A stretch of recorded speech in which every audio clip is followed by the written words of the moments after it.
But actually, if you understand M&E well, and if you have a good M&E officer or team, and you yourself understand M&E, which I hope this is helping to understand that monitoring and evaluation means that it helps you to achieve your objectives. If you think about it from the beginning, it's not something that gets in the way of doing the work. It's something that helps you to actually achieve your goals as a project. It also helps to generate learning. How do we do this better? And it helps to build capacity within the population that you're working with, which, if you're in the field of development, is the goal, actually. Development is not about how many roads you could build and how many schools you could build and how many entrepreneurs you could train and all of these things. Development is about raising capacity. If people have more capacity, then they can improve their lives. And M&E is part of how you develop capacity. So, we think about M&E as part of how we design. In a sense, there's a saying to see the end in the beginning. Right? Yeah.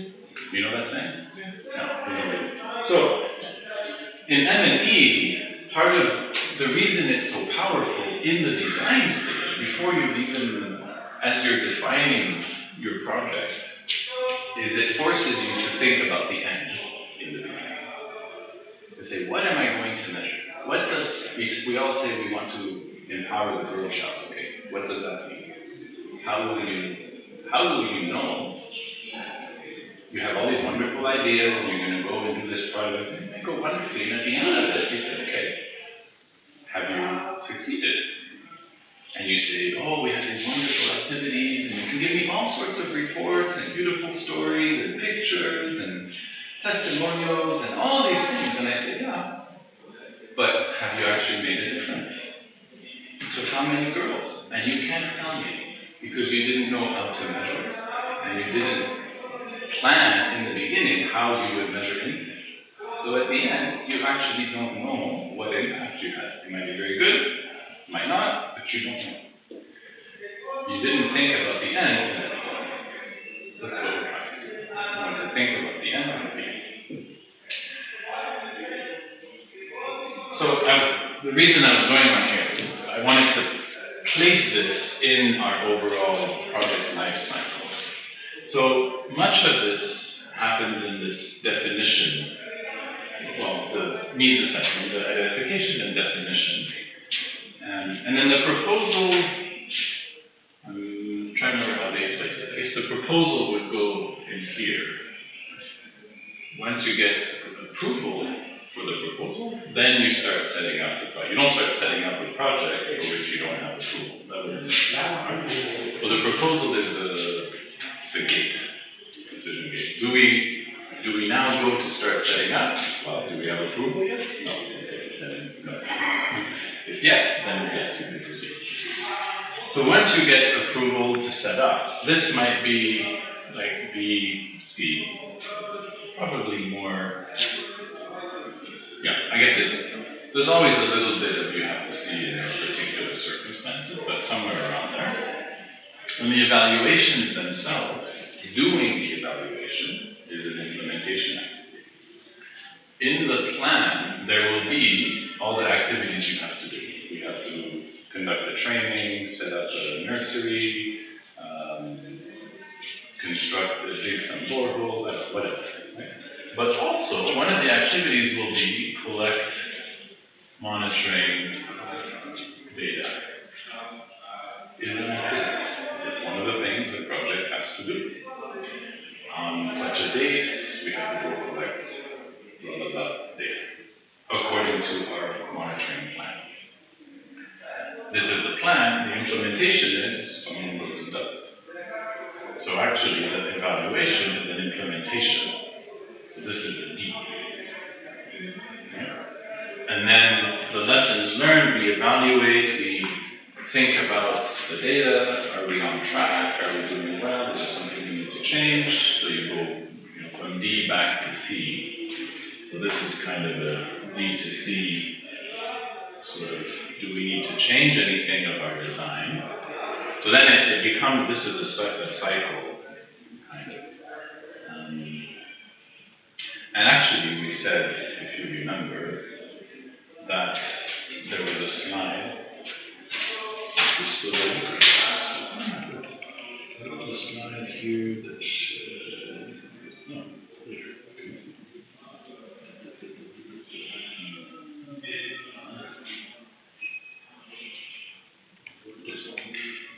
So monitoring goes from the implementation to modify the plan.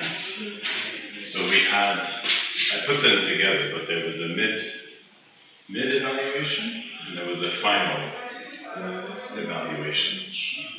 So the final one would inform the design of the next project. The mid would inform, so the overall project planning is not so much shown here, but it's basically the work plan. We had a work plan which includes the budget and activities and timeline, all of these things. So the mid evaluation would inform this. This is the equivalent of what you're seeing there. This comes back into here and this comes back into here. So does that, I wanted to connect where do these pieces fit in our overall. Okay. And as I said, this is just the monitoring and evaluation. So there are things that are part of the whole project lifecycle that are not anywhere in this diagram. For example, the risk management plan. That's not part of this. Communication plan. How to engage stakeholders. And how to procurement policies, accounting systems, all these things you have to do. They're not part of monitoring and evaluation. So your whole temporary organization has many pieces. This is one of the pieces. But it's a piece, if you look at the letters, you see most of it is actually in the A, B stage. But then there's also you're actually doing it, C, D, and E. Okay.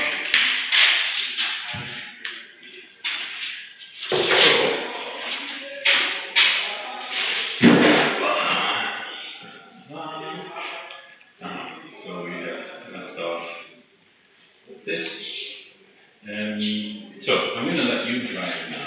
You can go through the slides and the ones that you have already looked at. And if it was clear, fine, you can just continue. If you want to pause and ask a question or discuss, you can do that. And then when we get to where you stopped, then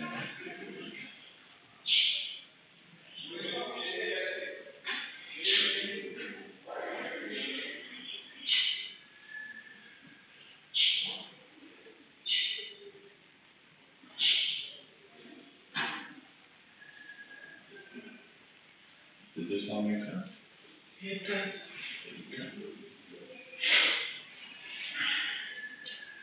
Maybe I don't need to talk. To me, it would have been separate from the other.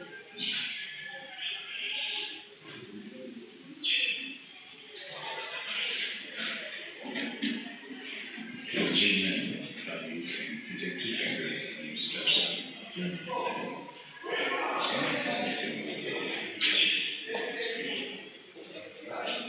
This is just an example. So it has.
we'll be looking at this more in detail.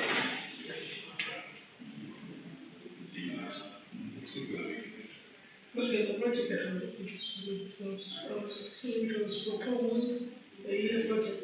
24 months. Okay.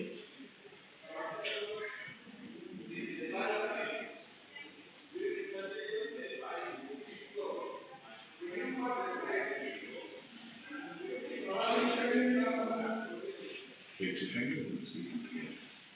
Thank you. You got it. Okay.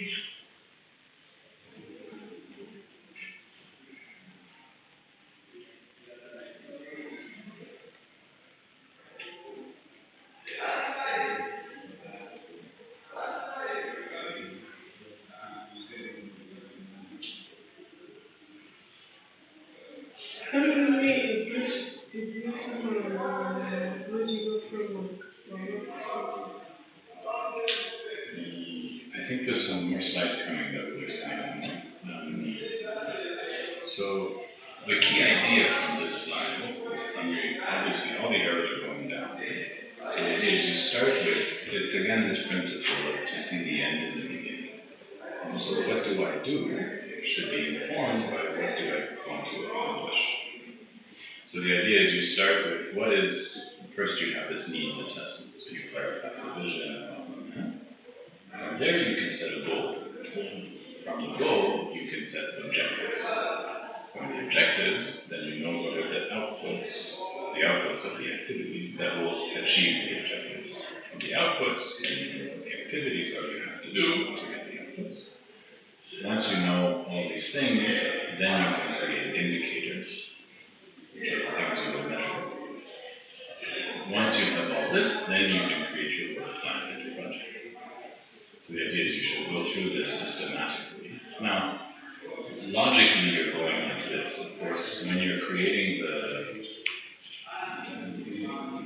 causal diagram, you're putting all kinds of, let me show you right now.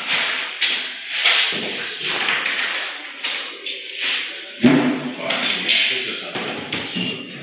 So this is for you to keep. So I'll also send you the, so you can open it. There's something on both sides. So here's a simple causal diagram. So causal diagram is just putting things on a page. What is this? Causal, like cause and effect. There's causal and casual. So casual has the U on the other side of the head. C-A-S-U-A-L is casual. Causal is cause and effect. Like the code. The way code. Okay.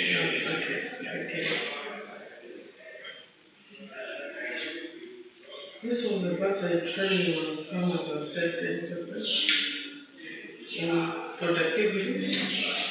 Yeah, see if you can figure out what this project is for. Let me just see the Or like, yeah, probably was idea of this project.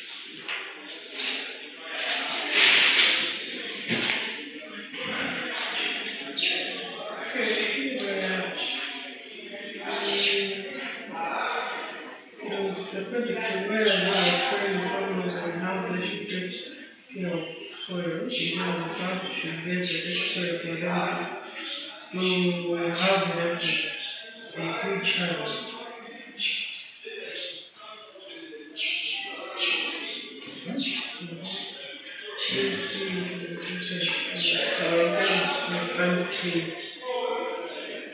So here you can imagine some people, you did a needs assessment and you figured out that the soil, quality of soil, trees, and deforestation is a major issue and it's reducing, leading to people's livelihoods are getting worse. So then the project team decided we should do something around trees. And so then they sit down and they start brainstorming. So someone says, if we plant trees, we need the seed. while CJ can design the seedling for trees. Someone else says, but we want the farmers to be the ones who learn to plant trees. We need something, a working group of farmers. So we say, well, how do they organize themselves into a working group? We have to organize the farmers. And then someone says, you know, in the past, this is lessons learned. In the past, there have been other projects to plant trees, but many of them died. So not enough to plant trees, they have to survive. So what will help the trees survive? There has to be protection and care of the trees. Okay, that's something we have to also raise awareness on, and use those skills. And then if they see trees survive, what happens then? Oh, then there's reduced erosion. And when that happens, then, oh, this happens. So gradually they build up this habit.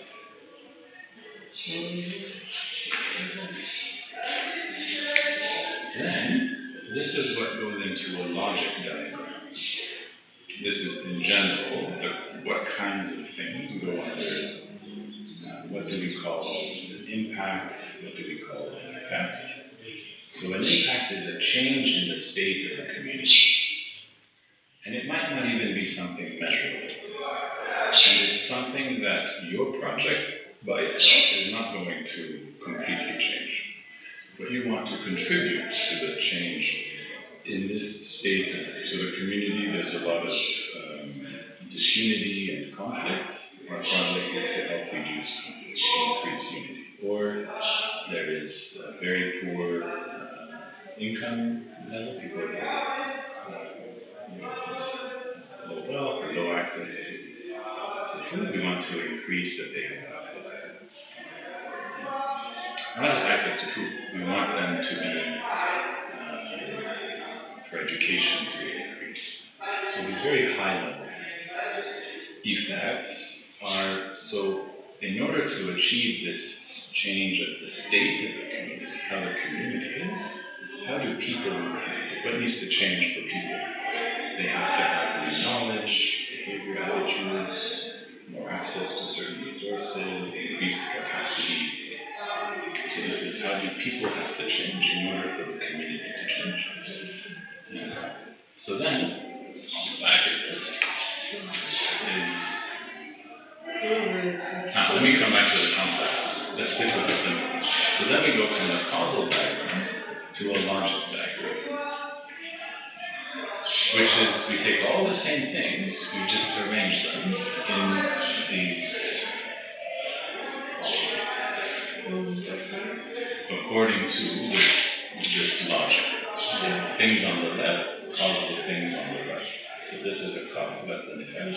This is a cause, that's an effect. And it's always that. Yes. So you take all of these and you organize them. In order. And the arrows are always going from left to right, never from right to left. That would not be possible.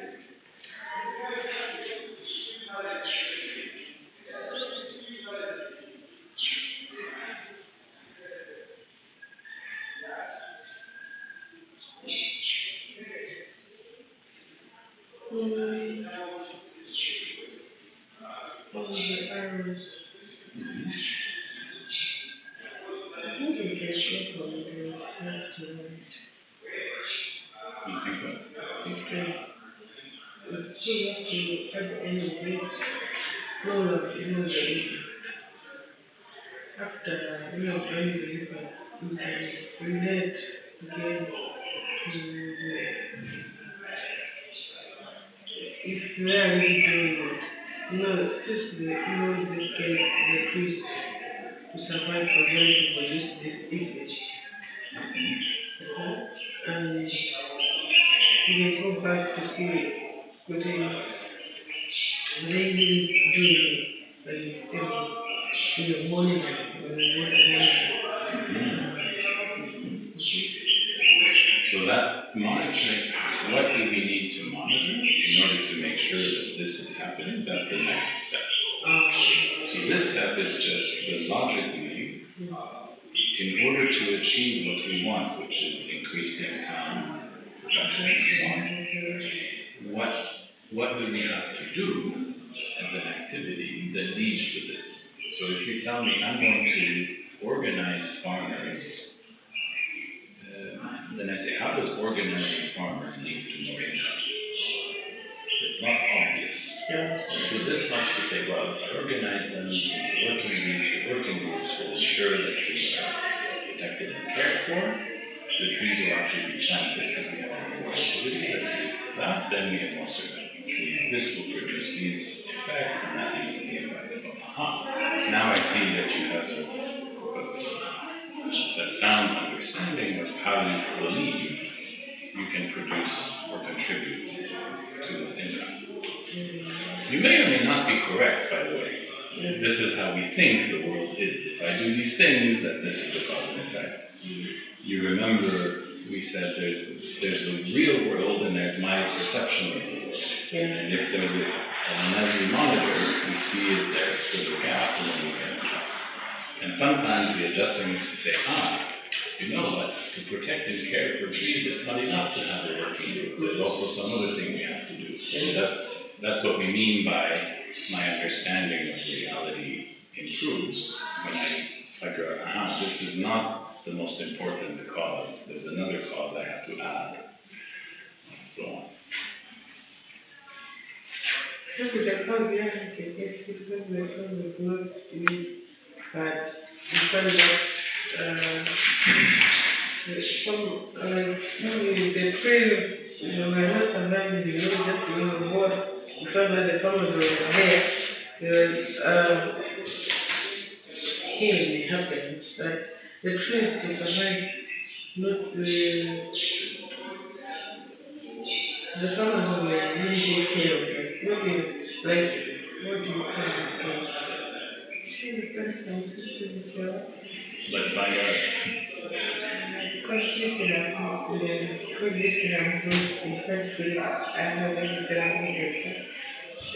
they're the ones destroying the tree. Like the charcoal or not charcoal, like the farmer wants to protect the tree?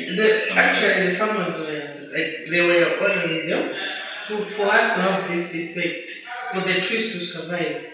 Now we have planted the trees, and the farmers are taking care of it. What I want to do is to be part of the trees. So you're right, like then you have to know in the community. So this is one example of somewhere in the world. But let's say, okay, there's farmers, but there's also, I don't know, brickmakers. And the brickmakers need a lot of firewood to bake the bricks. So the farmer is trying to protect the tree when the brickmakers are going and cutting the tree. This is not helpful.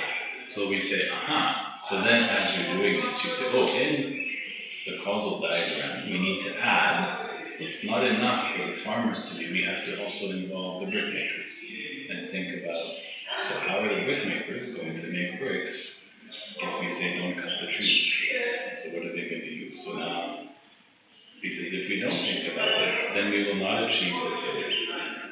So we add that to the diagram and say, okay, what activity do we have to do to ensure that they can also do their work and live, and the trees survive and farm. So you see how this exercise then helps to bring up. You get a chance to say, but guys, wait, this is not enough. In this community, there's also a couple. And or we know that the rains are not enough to water the trees. So even if the farmers want to care for the trees, there isn't enough water. And now the project has to include water. So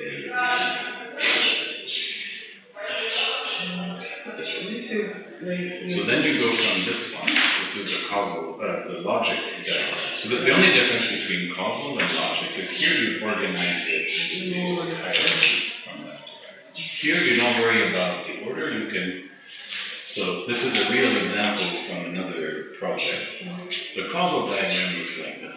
You just start writing, and as people add things, you add here, and you add here, and you put arrows, and it goes. You see, there's no order. That's the causal diagram. This is a different project.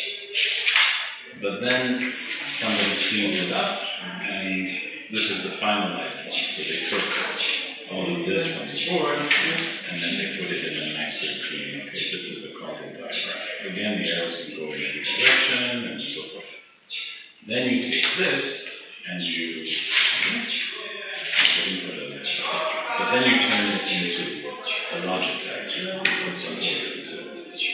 When you have the order, then you can put an indicator, which is what is here. There are process indicators and result indicators. What is the difference? The thing is that in processing, you get the things that are already sensitive, for you to achieve your goal. Now, these are the things that is happening after you have fulfilled the objective. Yeah. So, we were talking a week ago about a lot of projects are focused on execution. Did we finish on time? Did we stay on budget? Did we do everything? That's all process. How are we doing the project? But really what we care about is the results that come after.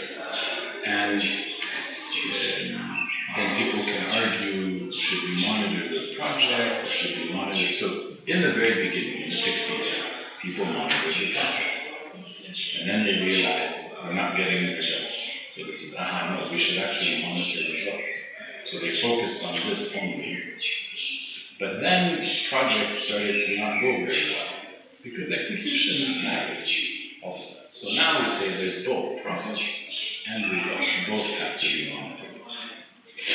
So, but now this helps to make clear that these things that you monitor are things you can quantify, but you're quantifying these things as part of how are we executing, how is the process of the project going. These are the things that we monitor, and you can monitor these during the project. It doesn't mean you have to wait till the end, but these are things that you're not directly impacting. You hope you're having an impact through your project activities on these things, and so you're monitoring that as well, or evaluating. And these ones you can continue to monitor, to evaluate even after the end of the project. Of course, once the project is closed, then there's nothing left to investigate. So it's these steps. First you do this. Then you turn this into logic. You just organize it. Once you've organized this, then it's very clear, okay, I need some indicators for this, some indicators for this, some indicators for this, and some indicators for this. And then I know these indicators are about the execution, and these are. You might notice here there's only one output, and here there's three outputs. So we can talk about that. That's where the complex. Okay, it depends how much the project is. It depends, not exactly. So the reason there's three columns, so you'll see there's capacity, community activity, which is capacity or local infrastructure for action, the same idea. Then community activity or local activity. Now, the idea, notice there's a big box around this called project budget. So in your mind, remember we had this graph which said there's internal agent and external. The community itself is the internal, and you are external. So, from the point of view of the project, right, one of your goals is to build capacity in the community. So you do these activities, you do training, mobilizing, organizing, funding, supervising, and so on.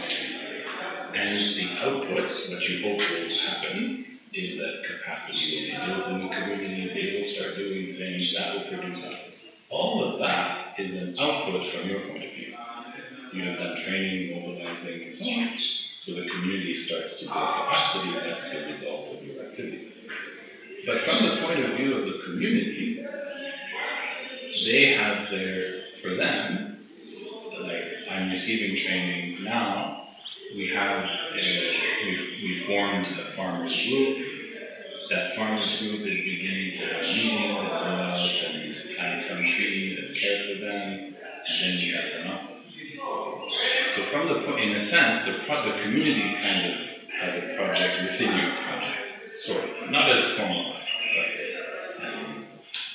so from their point of view, they have activities that create activity. So we distinguish, this is a helpful way also for you as a project team to say, what are the things that we do, and what are the things the community does, and what does it need in order to do those activities. Now, notice that your activities, you don't make them do activities. Yeah. You help to create capacity. Then they do activities as a result of that capacity, there's structure, which then helps to systems, processes, institutions, whatever. And then your activities can produce outputs, but also their activities can produce outputs. So thinking of it this way helps to make clear, yes, we expect all these different things to happen, but also when it comes to monitoring and reporting, we can be clear about the activities that we as a project team are supposed to do, and the activities that we are expecting that the community can report on clearly because we have logically defined. And then together with outputs produce the effects produced together. So here, there's actually 3 columns that are all outputs. So there's project activity, there's staff activity. Then there's, from the project point of view, outputs. But the outputs include the capacity built in the community, then the activities they do, then the outputs. And sometimes the staff project activity directly becomes we're going to establish a nursery, so there's seeds. And then, but then there's also things, we're going to train the farmers will do things, and that leads to output. Then, so all of these are outputs.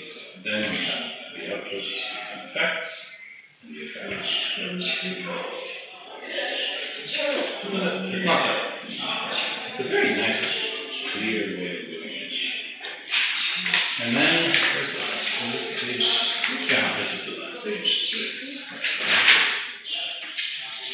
So you can keep this one, and you can also send it to the software. So that should help in, one thing that is not shown here yet is after we have identified indicators, so there were some examples there, some process indicators would be how many trainings are we going to have, how many nurseries have been established, how many working groups are there, how many farmers association, how many activities are completed, those are all process indicators, how many trees have been planted.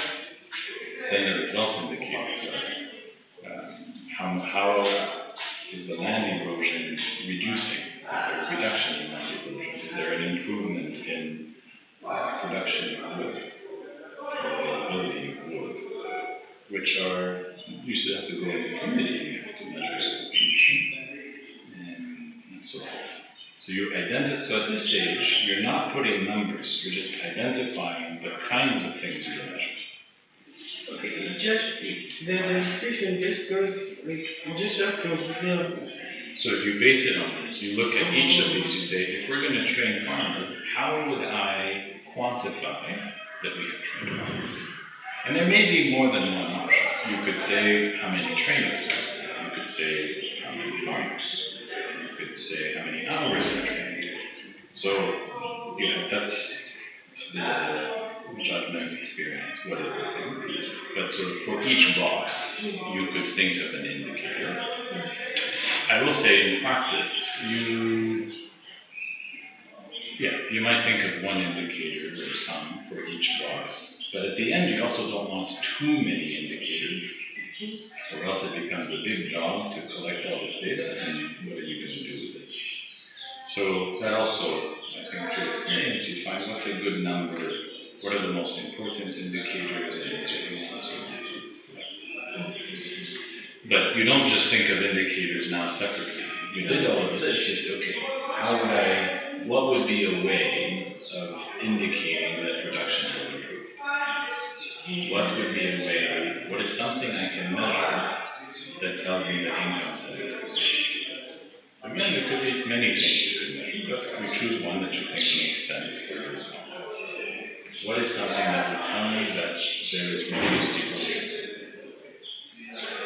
And so one of the next steps was, is this data, an indicator plan.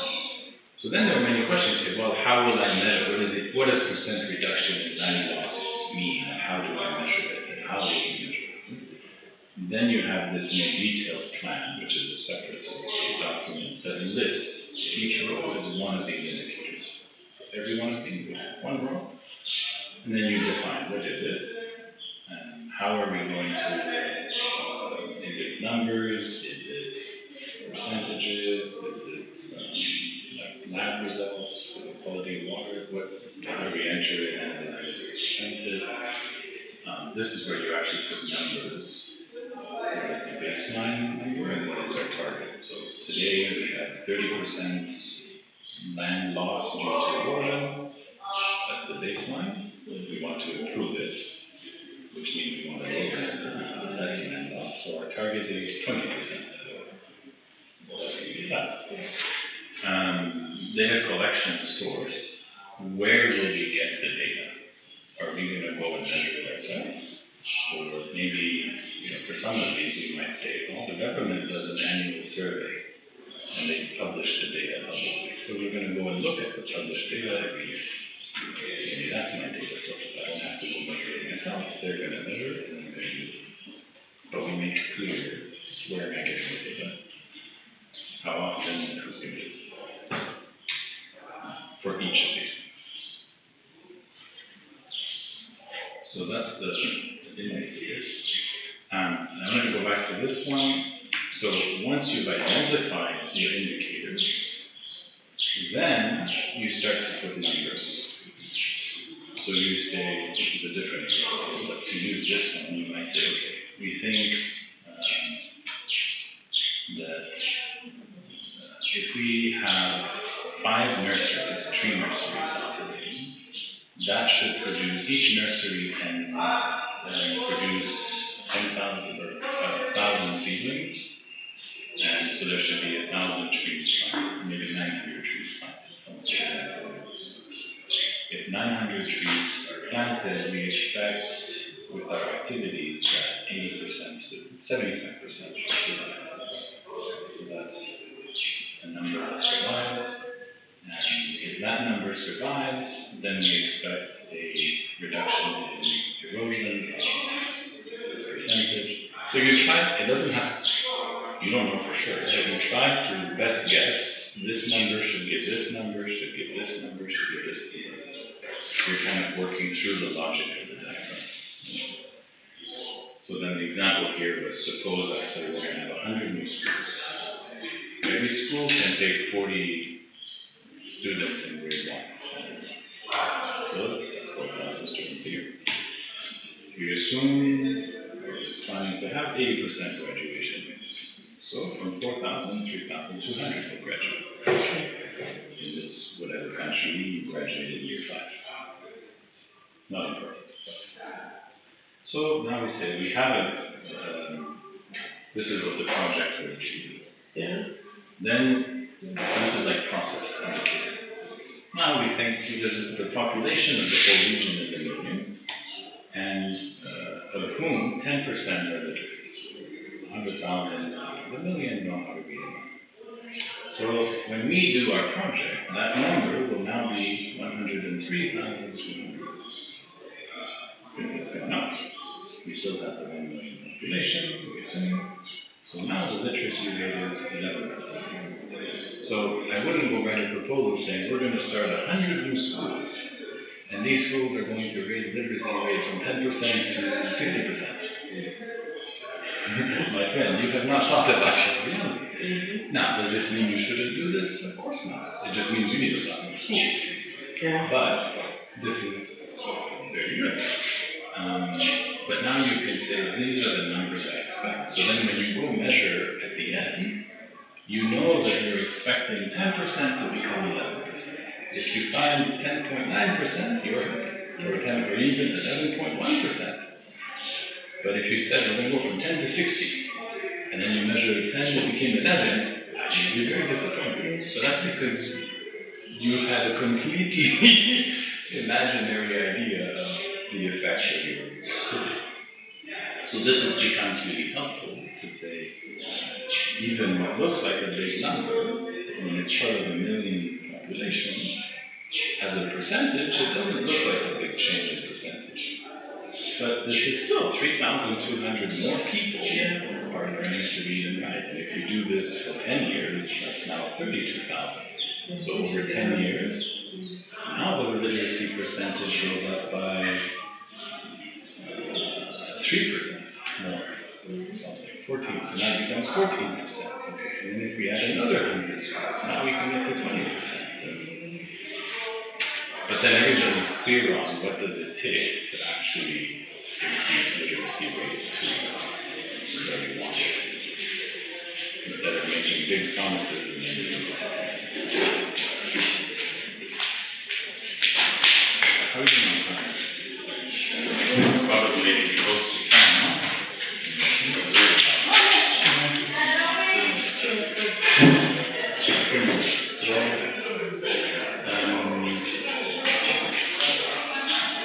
You said you looked at this one, right? So this is clear. So we have more frequently, less frequency, evaluation, more success.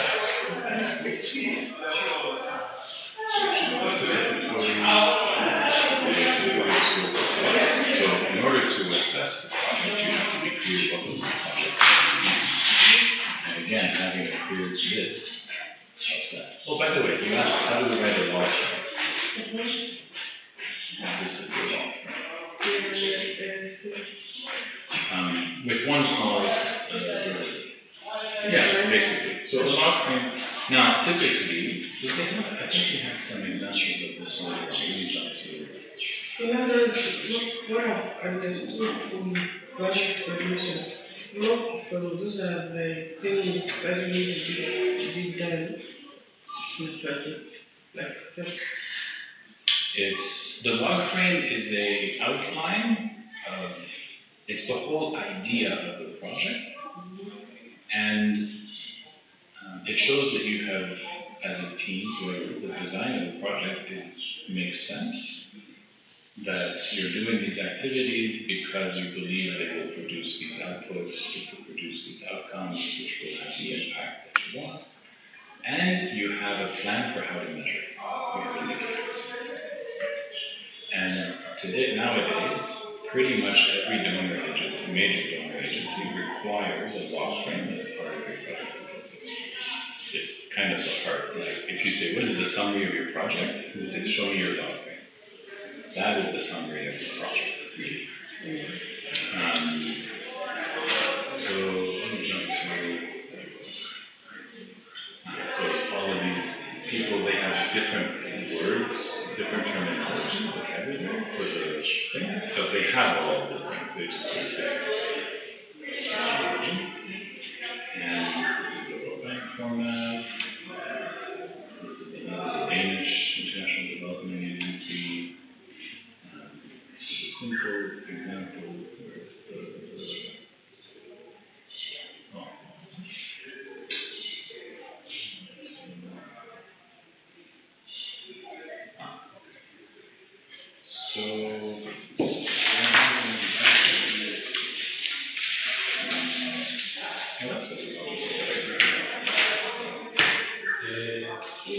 but it's essentially this, just arranged. So when we draw this, we usually go from left to right. Activities, inputs, activities. When you present the log frame just sits here. And the reason for that, when you're drawing this, when we think of cause and effect, we usually say, well, from the cause to the effect. So we start cause to effect, cause to effect, cause to effect. So when we're developing this, we do it another way.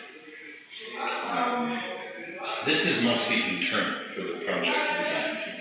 You won't show this to the donor. You take this, and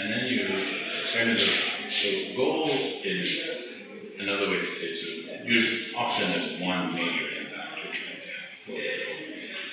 So you put that one here, so you don't need sort of objective is another way of saying that. So you list each of the things here, you list one, two. You can have one objective, 2, 10, however many, each one. For each objective, what are the outputs that produce that objective? So which things are connected to this, and so on, activities. The reason to go now in the opposite order is if now imagine you're giving this to... Sorry, Yeah. The output can be the impact. Output is output. Impact is... Wait, so what are you asking? Okay. The output, the assumption, the thing that you have done is going to be at the end of the process. Yes. So, can you speak the changes, the impact? Yeah. And that's what you write on the code. Or, as we saw, each agency will have its own vocabulary. Each has its goals, someone calls it development objectives, someone calls it, but there's the high level. So whatever the high level is the thing that is the thing before that in your logical diagram is what goes in the first column. And then you work backwards. And the reason to show it in this order, kind of from effect to cause, instead of from cause to effect, is now imagine you've been part of the team, you've all been thinking, brainstorming, putting this together, and then you've done all this work. Now, you come and you give it to me, and I don't know anything about what you're thinking. So you put yourself in my shoes. Okay, I now come and I show you. And you, you're trying to decide, do I approve this, do I not approve this? The first thing you want to know is not the detail of what activities I'm planning to do. The first thing you want to know is, what are you trying to achieve, right? What is this project about? So you want to know, big at the top, what is the goal? Next you say, okay, your goal is improve incomes for this region. Okay, how would you do that? What do you need it for? So that's what the objectives are. So the next thing you want to know in your mind is, you want to improve this, what is needed to improve that? So then you read the objectives. Okay, so what is needed? The sequence of questions is just the other way. You start as the one receiving the proposal. You want to start from the end result and work your way back to your mind. So that's why we present this change office. So then you think, okay, this is what you want to achieve as objectives. So what are the outputs that will contribute to these objectives? And how will you produce these outputs? By carrying out these activities. Now I have a clear understanding of what your project is, what you're proposing. And the indicators tell me that you have thought even how you're going to measure these. So the indicators here can be about the activities, about the outputs, and about the results. And that's a lot of things. It's not so complicated, right? In the last few minutes, what would be helpful? What would be helpful?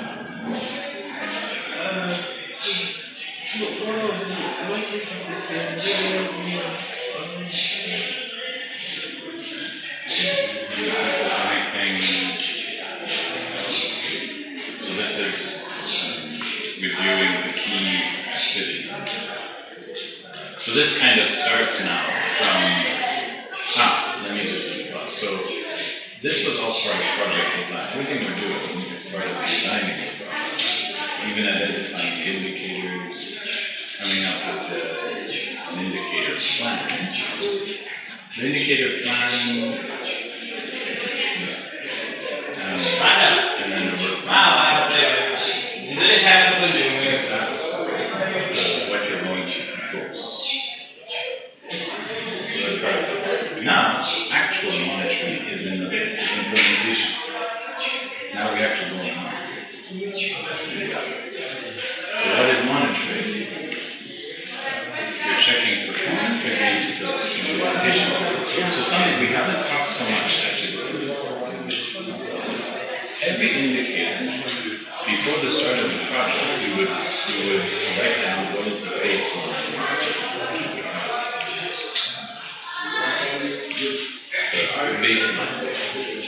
So for most of the process, it might be 0, 0. How many trains? 0. How many you're starting with?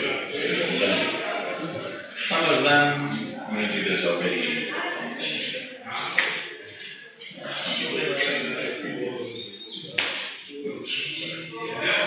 Anyway, so what is your baseline number? So first you've identified the kinds of things we will measure, but then we actually take numbers. Before the project starts, these are the values. The value is the actual number. The value is the change. For every single indicator, there should be a number, the baseline number. And then, for every indicator, what is the target number? At the end of the project, or as a result of the project, this number should have changed to some new number. Baseline. And then, right? Monitoring is, as the project advances, this number will start to change, and you want to see where is the number between baseline and target.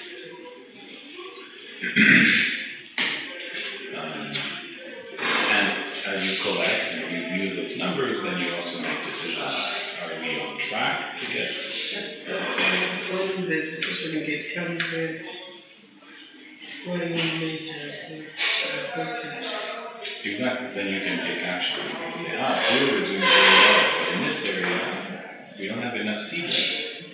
Okay, we need to do something. Why are we not enough seedlings?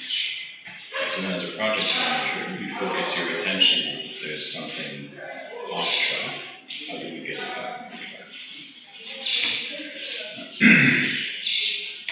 So that's the monitoring part. Evaluation.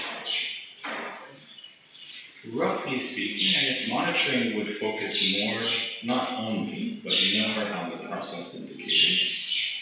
Evaluation might focus more on the result indicators. I'm not saying that this monitoring only looks at process and evaluation only looks at results, but the focus would be more here than more there. So now the actual implementation of monitoring and evaluation is first you have to formulate your indicators, which you've done as part of the exercise. You decide what they are.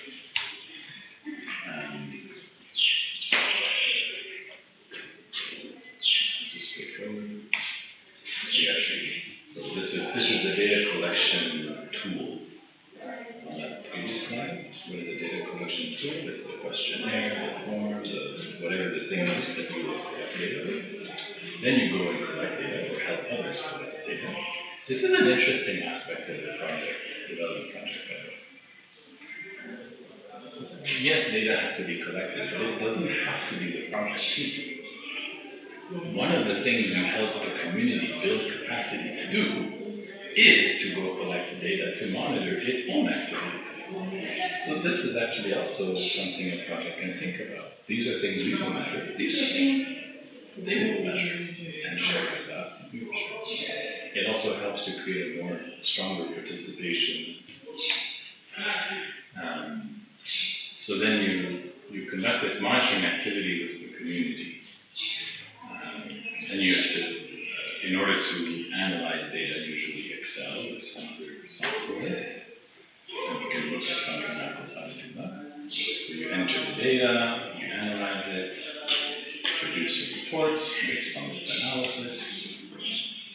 You prepare to present or to communicate. So the communication is a big part of the project. So the sponsors want to know how everything's going. The community wants to know how everything's going. The project team wants to know how we're doing.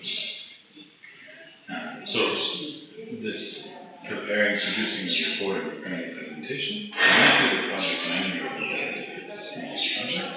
If it's a bigger project, there may be a monitoring and evaluation officer or a team. They're the ones who do this work, or much of the work. So now they're preparing to present to all the other stakeholders, the rest of the project team, the beneficiary, the population, the sponsors, whatever. And then it's important that you're not just presenting it and then finish. You present it, then you all the parts.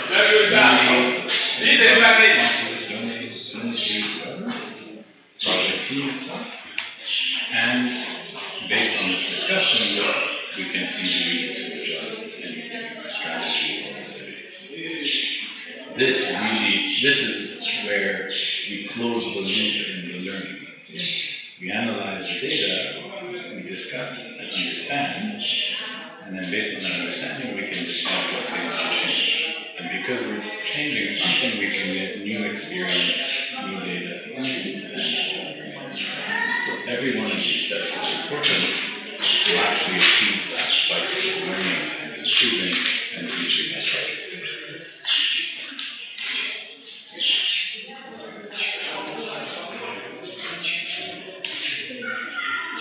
So we've kind of talked about this already.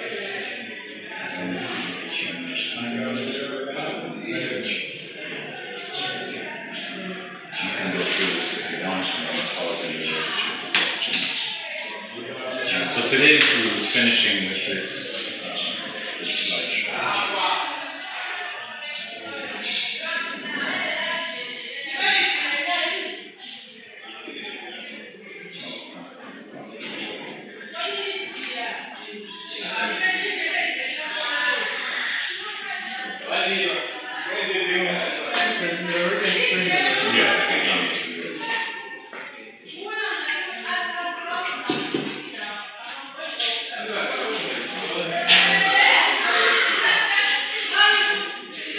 There was a little activity I thought we would do.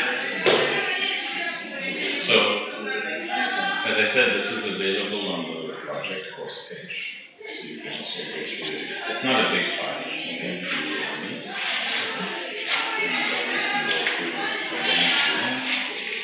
This was the idea of the indicator. It's a baseline number, it's a target number, and then you can measure along the way whether the number has been.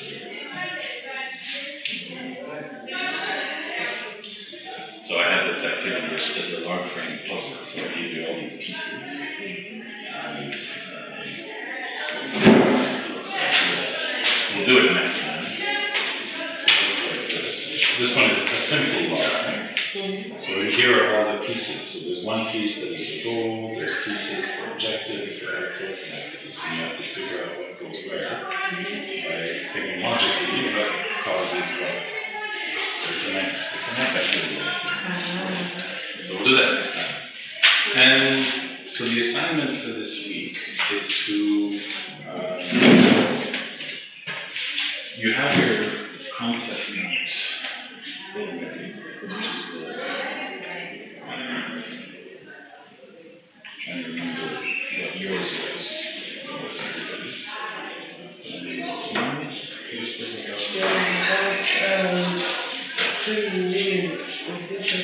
Yes. Okay. So now, how would you carry out a movement? Okay, so you have an idea. Actually, we really need to go backwards. You probably should have started and then but that's fine. So you have